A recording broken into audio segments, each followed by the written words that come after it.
आज एमती झड़ा धुआ करेंगे जे रूम रु दरकार पड़े पलस्तरा भी खसी आसो। आज तल ऊपर कांथ सब गाधेबे खाली जदि नई की पोखरी पाखे था आ गोटे सुविधा होता घरटा को लेकिन बुड़े उठे आनी हम हेतिक था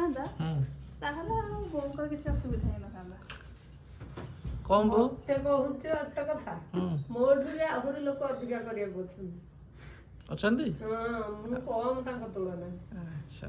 ताले तांका भलिया टे करूनो नहले ना हे करपरिनी करके कहीं कष्ट दबा एतिक चलो चलियो आज कौन खाली कांथ झड़ा झड़ी हम ना आ किछ हम झड़ा झड़ी हम फैन पोछा हम एटा टेकिबा कोटा पटा टेकी साहाଯ୍य करू ता भीतर सफा करी सब जिनस अच्छी कौन से खट भीतर ता तल भी ओलिया अच्छी बाहर करी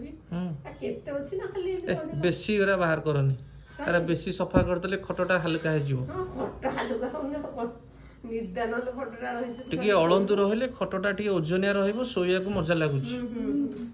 तुमने एमती कहला सुना रुपा पिंधिरा भाया निदाड़िया दरकार तुम से कथा करुच।